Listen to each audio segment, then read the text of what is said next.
जय जगन्नाथ बंधु मैंने आज रेसिपी आम पापड़ी खट्टा मीठा आम पापड़ी।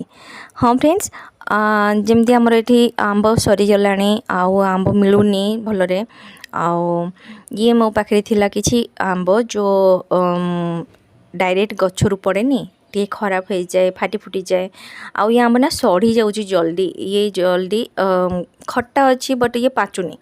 तो ये मुझे आज बनैबी आम पापड़ी आंब सढ़ा भी आपको कहती।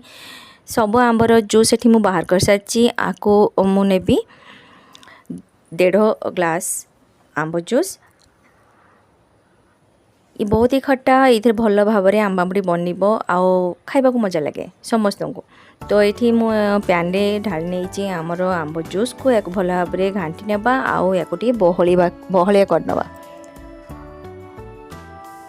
ये बहुत ही कम इंग्रेडिएंट लगी था जमती सुगार आपण टेस्ट हिसाब से सुगार देबे। मुझे आधे कप सुगार नहीं 1.5 ग्लास पाई आउ ये मुझे रखी ब्लैक पेपर पाउडर।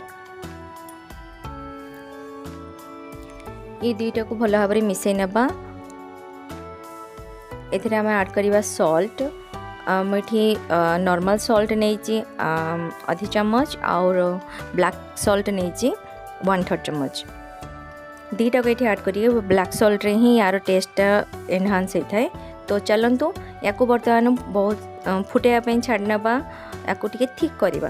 तो देखो ये बर्तमान पतला अच्छे या थिक है जाए घाटी भी। बर्तमान आमर जूस थिक हो सारी या ठंडा हाँपाई टी छाड़देवा। ये गरम गरम अच्छे या भितर आम प्लेट प्रस्तुत करवा। प्लेट रे ग्रीस करवा ऑयल या आपण जरी रे भी करें जरी करवा एक साथ रे होबो बट मुझे प्लेट नहीं कि मुझे मते रखापी जगह दरकार। तो ये मु 2 चामच लाखे गोटे गोटे प्लेट रे रखी 2टा प्लेट ये कर।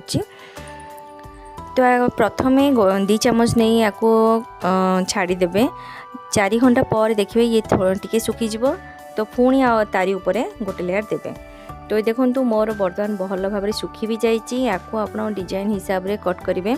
मैं को स्क्वायर कट ही रखी 2 दिन में भल भाव में जमी जाए आउ देखापी भी सुंदर खाइबा को टेस्टी। आपड़ निहाती या बनातु आ स्टोर कर रखु। मोर ये वीडियो जदि आपण को भल लगी ताहले गोटे लाइक करेंगे और चैनल नुआ थे चैनल को सब्सक्राइब करेंगे। चलतु फ्रेंड्स पुणी आसवा एक नुआ वीडियो नहीं। बाय टेक केयर जय जगन्नाथ।